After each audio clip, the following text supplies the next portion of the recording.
Bismillah. Assalamualaikum warahmatullahi wabarakatuh.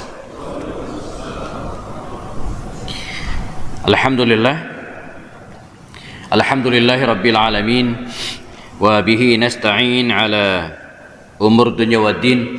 Asyhadu an la ilaha illallah, asyhadu anna Muhammadan abduhu wa rasuluhu la nabiyya ba'da. Allahumma salli ala sayyidina wa habibina wa maulana Muhammadin sallallahu alaihi wasallam wa ala alihi wa sahbihi ajma'in. Rabbi shrah li sadri wa yassir li amri wahlul 'uqdatam min lisani yafqahu qawli. Hadirin dan jamaah salat maghrib jelang isya Masjid Al-Hidayah rahimakumullah, kita bersyukur kepada Allah SWT malam hari ini di pekan pertama ya, Sabtu malam Ahad di bulan November ya, kita dipertemukan oleh Allah Subhanahu wa taala dalam keadaan dilimpahi berbagai nikmat ya, nikmat sehat, nikmat waktu luang, iman dan Islam. Kita bisa melaksanakan salat maghrib berjamaah sampai nanti pukul 17.01 ya, kalau di handphone saya waktu isya.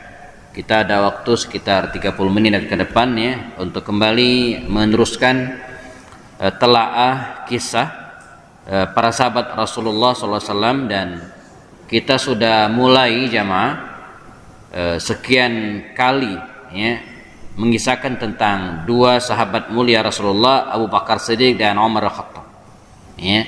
Kisah tentang Umar agak panjang kita bahas sampai 5 atau 6 kali pertemuan ya, kisah tentang Umar. Nah, di hadapan kita adalah Utsman bin Affan ya, sahabat Utsman bin Affan radhiyallahu anhu. Sahabat yang dijuluki dengan Zu Nurain ya, Zu Nurain, pemilik dua cahaya ya.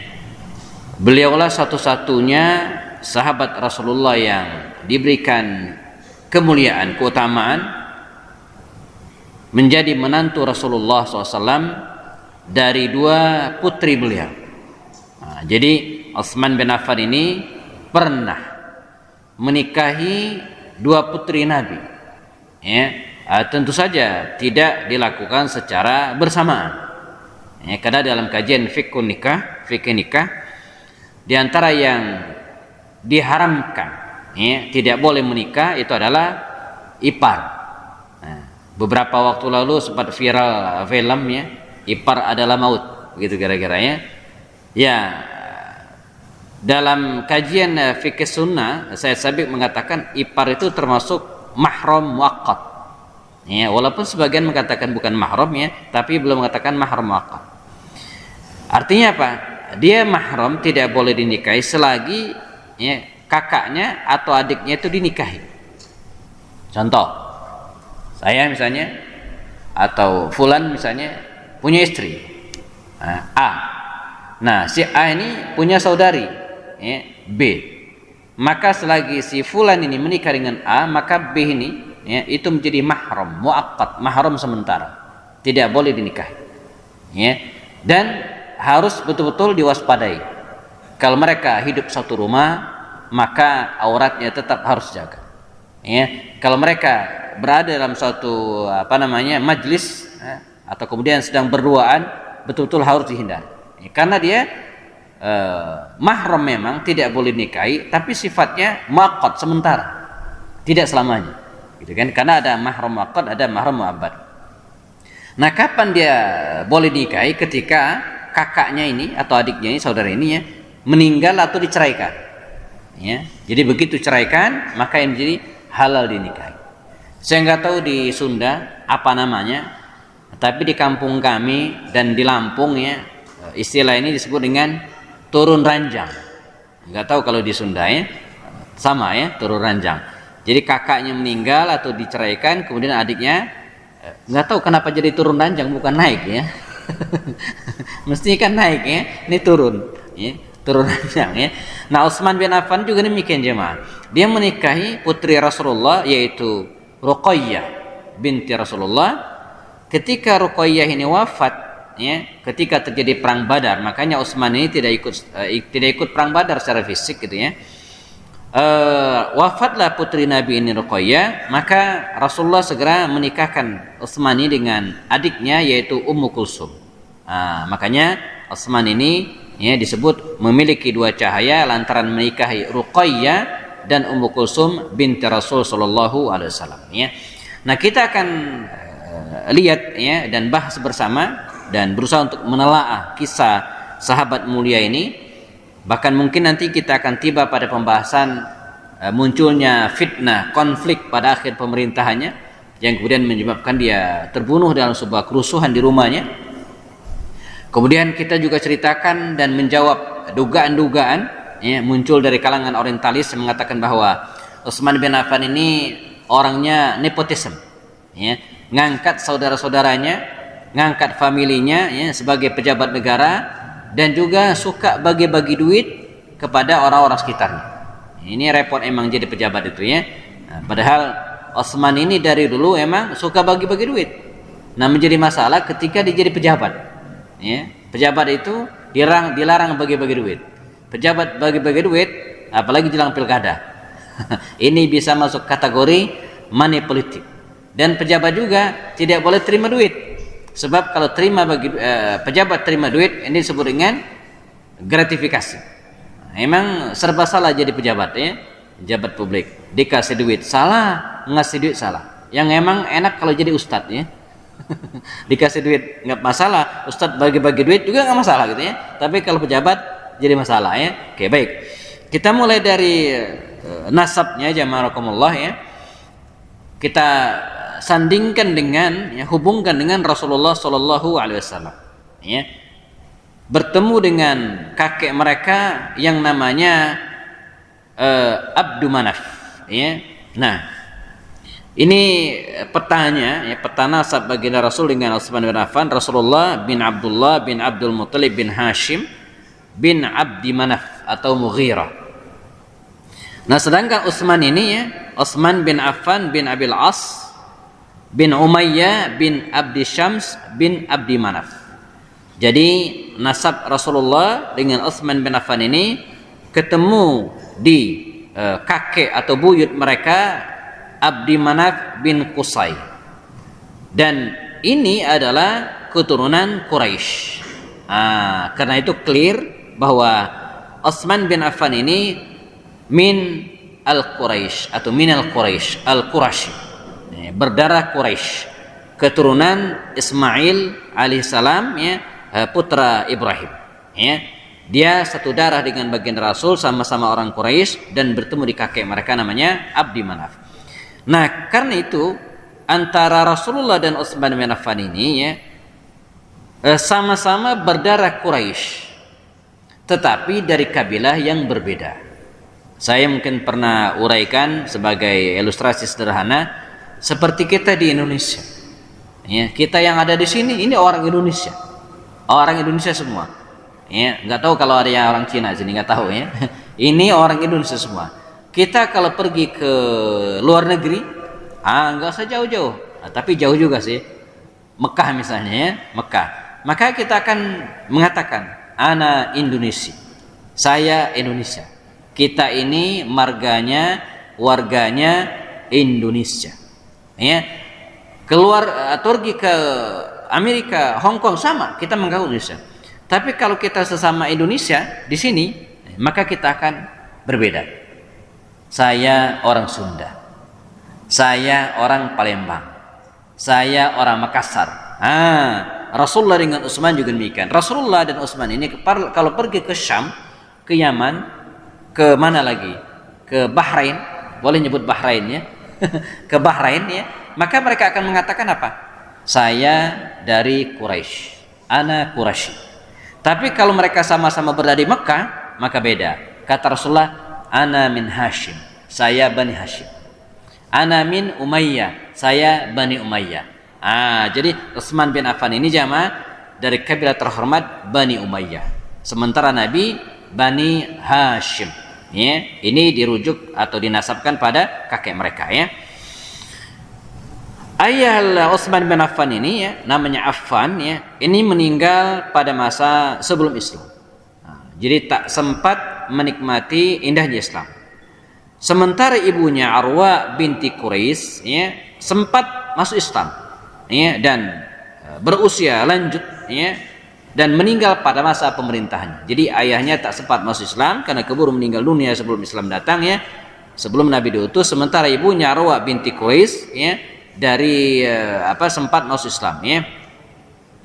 Nenek Utsman bin Affan dari pihak ibunya ya, ibunya ini ya, Arwa binti Quraisy ya, itu punya ibu ya, namanya Ummu Hukaim binti Abdul Muttalib, bibi Rasulullah.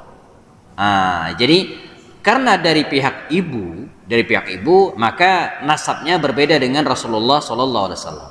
Ini yang walaupun mereka ketemu pada kakek yang sama yaitu Abdul Muttalib, tapi dari pihak ibu jadi berbeda ya. Karena seseorang itu ya dinisbahkan nasabnya kepada ayah ya, bukan kepada ibunya ya. Oke, baik. Utsman bin Affan ya, memiliki karakter istimewa. Di antaranya yang sangat terkenal dari beliau ini adalah sangat pemalu dan dermawan. Ini ciri khas utama dari Sayyidina Utsman bin Affan ini ya. Sangat pemalu di antara sekian banyak para sahabat Nabi yang lainnya. Di antara dalilnya, pernah suatu saat Rasulullah bersama dengan istrinya Aisyah radhiyallahu anha dan lewatlah Abu Bakar Siddiq. Ini hadis terkenal. Rasulullah jamaah tidak mengubah duduknya, tetap apa adanya. Saat Umar bin Khattab juga lewat, datang dan Rasulullah tidak mengubah posisi duduknya. Namun ketika Utsman bin Affan datang, Rasulullah buru-buru menurunkan pakaiannya, menutup bagian betisnya yang tersingkap. Dan ini kemudian membuat Aisyah heran bertanya, "Ya Rasulullah, kenapa ketika bapak saya lewat, Abu Bakar lewat, engkau diam saja? Nah, demikian juga ketika Umar yang galak itu lewat, engkau tidak mengubah posisi dudukmu, tetapi ketika Utsman bin Affan lewat, mengapa engkau buru-buru menutup betismu yang tersingkap itu?" Apa kata Rasulullah SAW? Bagaimana saya tidak malu kepada orang yang malaikat pun malu kepada dirinya. Dan karena itu Utsman ini dalam bentangan sejarah termasuk orang yang sangat pemalu, bahkan ketika mandi pun dia tidak pernah melepaskan pakaian seluruhnya, walaupun itu ada hijabnya ya, seperti di kamar mandi gitu ya, dia tidak melepaskan, bahkan dia tidak berani keluar rumahnya kecuali dalam keadaan berpakaian yang sangat rapi. Mungkin mohon maaf, di antara kita masih ada yang di sini misalnya sedang berada di rumah, lalu kemudian tiba-tiba ada tamu keluar pakai celana pendek sebatas lutut dan singlet doang. Mungkin ada di antara kita mungkin di antara kita ada juga yang mohon maaf entah sambil hujan-hujanan atau apa atau nyuci mobil depan rumah misalnya, nyemprotin mobilnya takut basah. Masih ada mungkin di antara kita yang mengenakan pakaian pendek dan mungkin menggunakan singlet gitu kan ya, secara fikih nutup aurat tetapi tidak dengan Utsman. Dia tidak mungkin melakukan hal-hal seperti itu. Dia tidak keluar rumah jamaah kecuali dengan berpakaian sangat sempurna dan rapi. Karena itu Utsman bin Affan ini karena dia emang orang kaya gitu kan, termasuk sahabat Nabi yang sangat memperhatikan pakaiannya, dan ini pun bagian dari spirit Islam tentu saja. Makanya dalam Al-Quran Allah mengatakan, "Ya bani Adam khudhu zinatakum inda kulli masjid." Wahai bani Adam, dianjurkan kepada kalian agar kalau pergi ke masjid menggunakan pakaian yang rapi, pakaian yang bagus. Zinatakum inda kulli masjid. Sifat pemalu ini sangat penting bagi kita hari ini. Bahkan Nabi mengatakan, "Fa illam tastahi fasna ma syi'ta." Fa illam tastahi fasna ma syi'ta. Ini kalau bahasa Betawinya kira-kira kalau kagak punya rasa malu terserah begitu, terserah lu begitu kira-kira Ini bahasa Rasulullah SAW. Nah, Utsman bin Affan dengan memiliki sifat pemalu yang seperti ini dibanding dengan yang lainnya gitu kan, menjadi orang yang sangat dihormati. Jadi dengan memelihara iffahnya, harga dirinya, justru dia dihormati oleh banyak orang. Tidak tinggi dan tidak juga pendek standar tubuhnya. Tidak seperti Omar yang besar tinggi, atau Khalid bin Walid yang tinggi, atau tidak juga pendek seperti Amr bin As. Rata-rata bangsa Arab kebanyakan pada waktu itu. Mungkin hari ini ukuran sedang itu, ini bayangan saya mungkin 165 kali ya, 165 cm mungkin ya. Jadi yang 160 ke bawah mungkin udah dianggap pendek lah. Saya terus terang ya, termasuk orang yang pendek, kebanyakan orang Indonesia saat ini. Hal ini terbukti kalau saya beli jubah selalu motong kepanjangan gitu ya. Ini artinya saya lebih pendek dari yang standar gitu ya. Nah, sebaliknya anak saya yang nomor 2 ya itu lebih dari standar ya. Jadi nggak ada pakaian saya, jubah saya yang bisa dipakai gitu ya, karena kependekan gitu ya. Nah, Utsman ini sedang dengan perawakan yang sedang, selalu berpakaian rapi. Malah dalam film Omar itu jemaah kalau kita lihat Utsman itu muncul itu beda dengan yang lainnya. Dia berpakaian putih ya, dan kemudian keren lah begitu kira-kira ya. Nah, beda dengan yang lainnya. Tampan dan ada sedikit bekas cacar di wajahnya. Wallahu alam, bekas cacarnya apakah dari kecil atau ketika dia sudah dewasa, tidak ada penjelasan. Tapi ya, ditemukan dalam riwayat ya, di tengah wajah yang sangat tampan itu ya, di wajahnya ada bekas bintik-bintik, sejenis cacar kalau hari ini ya. Janggutnya lebat, tidak seperti Abu Bakar yang tipis-tipis. Abu Bakar itu janggutnya jarang-jarang ya, ini yang berbeda dengan khayalan saya waktu kecil dulu ketika baca tentang Abu Bakar. Bayang saya bewokan, enggak ternyata ya, beda dengan Umar. Nah, Utsman juga demikian, janggutnya lebat ya. Di masa muda rambutnya lebat, dan ketika menjadi khalifah kepalanya botak, rontok ya. Ini apalagi ketika dia menjadi khalifah pada usia yang relatif tua ya. Dia sedikit antara sahabat Nabi yang usianya lebih dari 80 tahun. Kebanyakan para sahabat 70 tahun ke bawah, dia di atas 80 tahun. Nanti kita hitung ya, ketika bicara tentang wafatnya Utsman, kita akan ketahui betapa detail atau persisnya usia Utsman bin Affan ketika meninggal dunia. Selalu menggunakan pakaian bagus dan bercincin. Menggunakan cincin. Jadi pakai cincin itu boleh, Pak. Ya. Sebagian mengatakan cincin itu melambangkan kepemimpinan.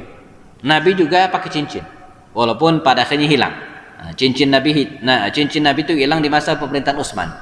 Ya. Nabi itu punya cincin ya, ketika meninggal dunia dipegang oleh Mu'aqib bin Abi Fatimah. Ini sahabat Nabi yang khusus megang cincin Rasulullah, namanya Mu'aqib bin Abi Fatimah.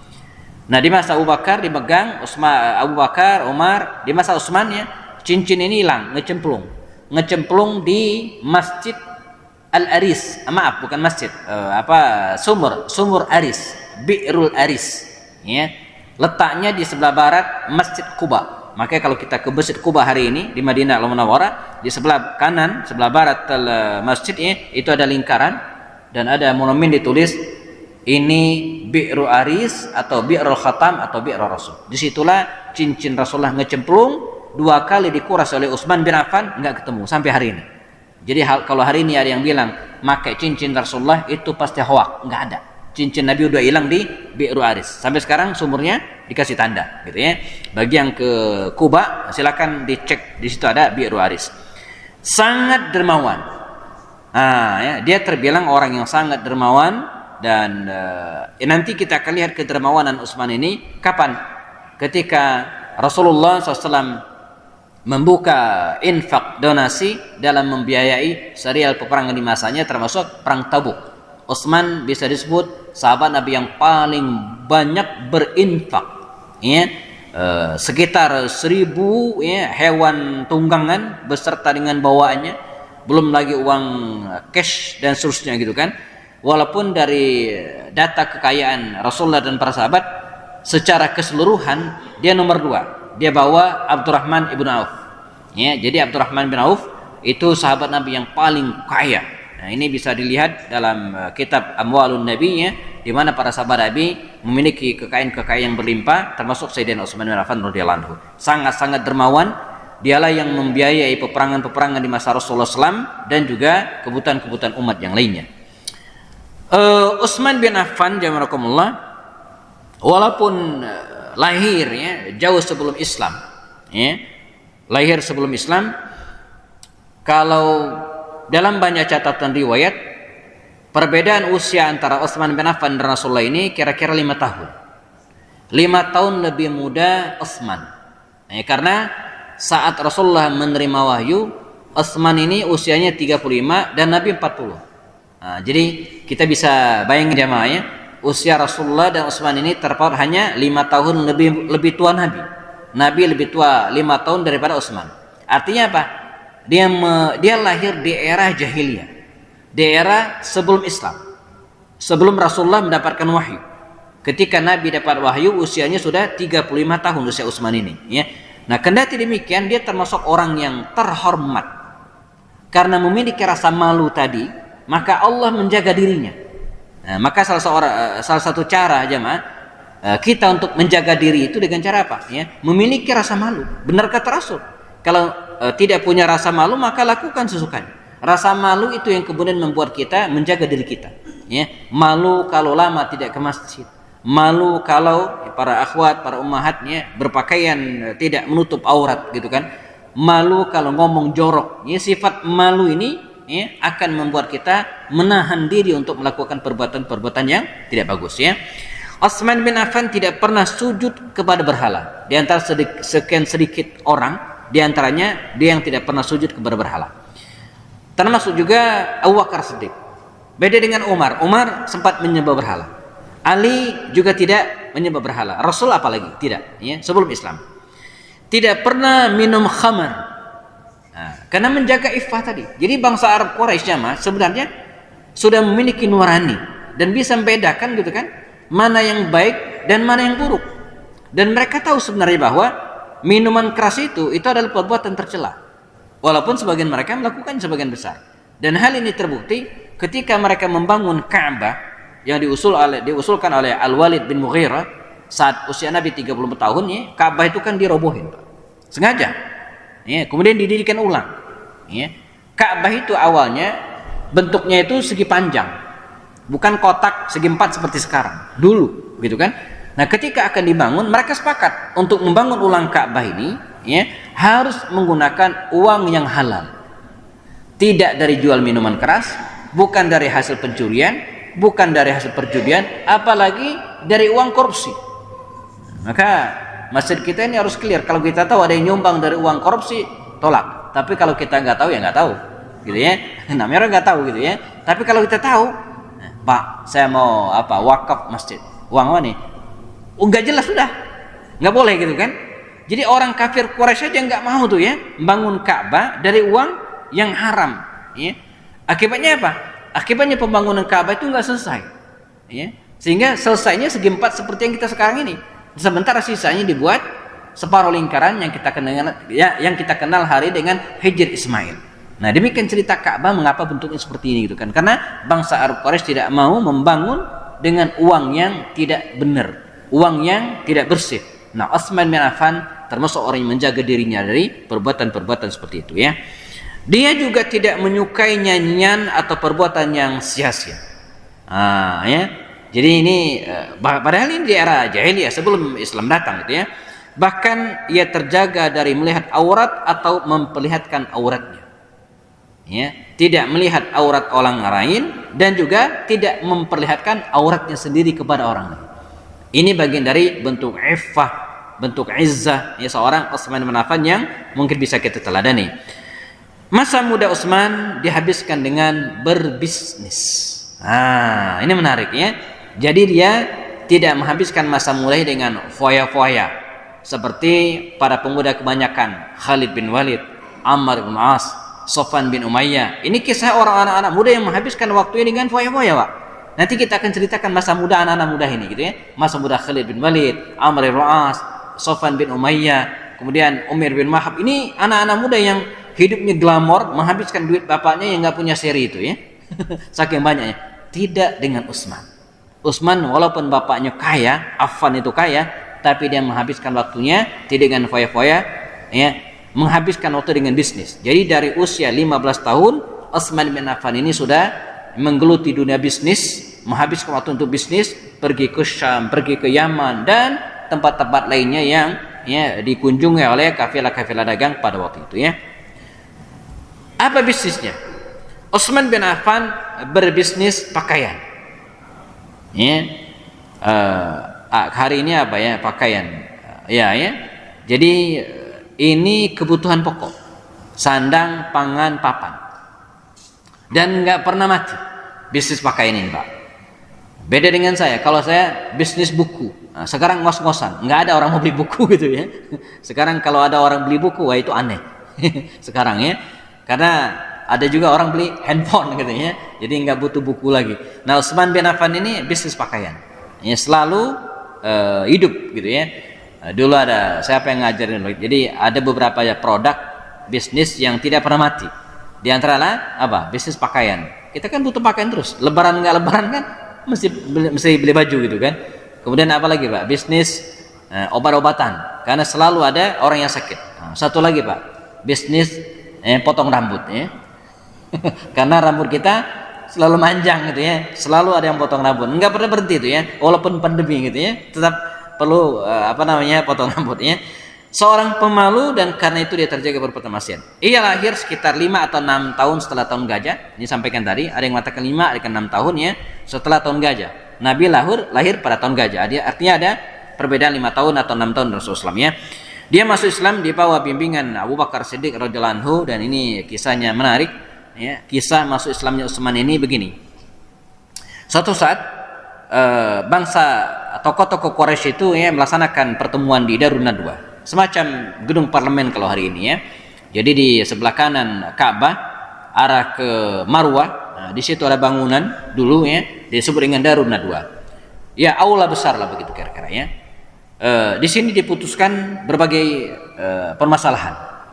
Segala sesuatu yang diputuskan di majelis ini, maka seluruh masyarakat Quraisy ikut. Ya, ikut. Dan karenanya siapapun yang diundang di sini, Pak, itu nggak mungkin nggak hadir. Ini pertemuan sakral. Pertemuan resmi. Nah, Abu Bakar Siddiq, Utsman bin Affan dan yang lainnya diundang ke tempat ini. Maka Utsman bin Affan hari itu ya, berjalan dari rumahnya menuju ke Darun Nadwah menghadiri pertemuan kaum, pertemuan Quraisy. Di tengah perjalanan jamaah dia bertemu dengan Abu Bakar Siddiq. Yang uniknya justru Abu Bakar Siddiq tidak menuju perjalanan ke tempat itu, justru ke tempat lain. Kata dia, Abu Bakar, ya, apakah engkau lupa bahwa sekarang sebentar lagi ada pertemuan di Darun Nadwah? Ya, ingat, kata Abu Bakar Siddiq. Apakah engkau tidak diundang? Diundang, kata Abu Bakar Siddiq. Nah, kalau begitu, lihat dari arah perjalananmu, engkau tidak akan menuju ke situ. Mau kemana? Ya, kenapa tidak mau hadir di pertemuan yang sangat penting, sakral dan resmi ini? Kata Abu Bakar Siddiq dan ucapan jawaban Abu Bakar Siddiq ini yang menggugah hati dan bikin penasaran Utsman. Apa kata Abu Bakar Siddiq? Liya amrun ahamma. Saya punya urusan yang lebih penting. Oh, ini aneh. Ya, enggak ada urusan yang lebih penting dari hadir di pertemuan itu, Pak. Enggak ada. Abu Bakar bilang ada urusan yang lebih penting. Kepo dia, penasaran dia. Amrun aham, urusan apa? Kok bisa urusan Anda itu lebih penting dari ini? Yang lain pasti akan meng-cancel semua acara, semua agenda, pasti akan hadir sini. Ya, tidak ada Abu Bakar. Kata dia begini. Saya akan mengatakan urusan saya, tetapi al-amru bil kitman, tapi rahasiakan. Qabilt, baik engkau terima, au lam takbal, atau tidak engkau terima. Ya? Jadi saya akan mengatakan suatu hal, tapi al-amru bil kitman, urusan ini harus dirahasiakan, jangan sampai ada yang tahu. Ya, engkau terima atau tidak? Kata Utsman bin Affan, deal, sepakat. Ya, maka keduanya tidak jadi menghadiri pertemuan tersebut, milih mencari tempat tersembunyi, tidak diketahui oleh banyak orang, ya, dan terjadilah dialog antara Abu Bakar Siddiq dan Utsman bin Affan ini, di mana Abu Bakar Siddiq menyampaikan risalah Rasulullah bahwa Rasulullah diutus menjadi nabi dengan ajaran-ajaran yang tidak boleh menyembah berhala, tidak boleh main judi dan seterusnya, ya, disampaikan oleh Utsman bin Affan. Ya. Tertarik Utsman bin Affan, ketemulah dengan Rasulullah dan dia pun memeluk Islam pada masa-masa awal dakwah Rasul sallallahu alaihi wasallam. Karena itu para ulama sepakat jamaah Utsman ini minas sabiqin al-awwalina fil Islam. termasuk orang-orang yang di awal-awal masuk Islam. Nah, tidak lama dia masuk Islam, lalu Rasulullah Islam ya menikahkannya dengan Ruqayyah binti Rasulullah, putri Nabi, dan belakangan mendapatkan anak ya dari istrinya ini namanya Abdullah ya. Dan karenanya Utsman ini dipanggil dengan Abu Abdullah ya, ayahnya Abdullah. Namun sayang putra Utsman bin Affan yang namanya Abdullah ini meninggal dunia ketika mereka sudah berada di Madinah Al-Munawwarah. Kabarnya ya Abdullah putra Utsman ini ya meninggal karena kepala atau mata sang anak ini masih usia 5-6 tahun ini dipatok oleh burung unta, burung besar. Ya, entah kepala atau matanya bengkak berhari-hari dan qadarullah meninggal dunia. Anaknya ini ya meninggal dunia. Belakangan nanti Ruqayyah juga meninggal dunia dan Rasul pun menikahkan dengan putri yang berikutnya yaitu Ummu Kulsum. Ketika berada di Makkah Al-Mukarramah, Rasul SAW memerintahkan kepada kaum muslimin ya untuk hijrah ke Habasyah seiring besarnya tekanan dan intimidasi yang dilakukan oleh kafir Quraisy. Maka berangkatlah angkatan pertama muhajirin ke Ethiopia, ke Afrika hari ini ya, membawa sekitar 14 orang ya, 14 orang berangkat ke Habasyah. Dan karenanya Utsman ini dijuluki juga dengan Dzu Hijratain, orang yang pernah hijrah 2 kali. Hijrah ke Habasyah dan kemudian nanti hijrah ke Madinah Al-Munawwarah. Dia berangkat ke Habasyah atas perintah Rasulullah SAW karena di Habasyah itu ada seorang raja yang adil, yang tidak ada orang yang terzalimi di sisinya. Namun tidak sampai setahun jamaah dia pulang dari Habasyah, dari Ethiopia kembali ke Mekah lagi. Karena apa? Karena ada peristiwa yang menggemparkan kota Mekah ya, di mana tersebar isu tokoh-tokoh Quraisy semisal Abu Jahal, Umayyah bin Khalaf, Suhail bin Amr dan tokoh-tokoh kelas kakap Quraisy lainnya memeluk Islam ya, mengira Mekah sudah kondusif dan tidak ada masalah. Maka Utsman bin Affan pun kembali ke Mekah lagi. Ternyata informasi itu hoax, salah, tidak benar Abu Jahal CS masuk Islam. Apa yang kemudian sebenarnya terjadi? Yang terjadi adalah Rasulullah saat itu baru saja menerima surat ya An-Najm ya, dan kita tahu surat An-Najm ini surat Makkiyah yang memiliki ruh spirit sastrawi yang sangat tinggi dan diakhiri dengan perintah untuk sujud ya. Ketika Rasulullah membacakan surat An-Najm ini, wan najmi idza hawa ma dhalla sahibukum wa ma ghawa wa ma yantiqu anil hawa, khususnya orang-orang kafir Quraisy terperangah, bengong mendengarkan keindahan ya dari Al-Qur'an ini, ayat Al-Qur'an ini. Dan saat Rasulullah membacakan sampai akhir surat dan tibalah perintah untuk sujud, maka Rasulullah sujud, jamaahkumullah, sujud wa sajada Quraisy, orang-orang Quraisy sujud semua. Nah, kisah sujudnya tokoh-tokoh Quraisy ini dipelintir oleh media waktu itu kira-kira demikian ya, dengan isu bahwa tokoh-tokoh Quraisy sujud dan sudah masuk Islam. Isu ini terus hembuskan angin ya, sampai kemudian menjadi kabar burung dan tiba di Habasyah. Nyampe di Habasyah, isunya berkembang, tokoh-tokoh Quraisy masuk Islam. Maka pulanglah Utsman bin Affan ini rahimallahu ya ke Makkah kembali, dan berita pun ternyata tidak benar ya. Sekembali dari Habasyah, Utsman sempat menetap di Makkah hingga beberapa waktu ya. Kita cut sampai di sini jamaah, sampai kemudian Allah Subhanahu wa taala mengizinkan kaum muslimin untuk hijrah ke Madinah, dan Utsman pun hijrah ke Madinah Al-Munawwarah bersama dengan istri tercintanya ya. Utsman hijrah bersama dengan yang lainnya. Nah, di Madinah ini ya mulailah kehidupan baru sosok Utsman bin Affan dan baginda Rasulullah SAW ya.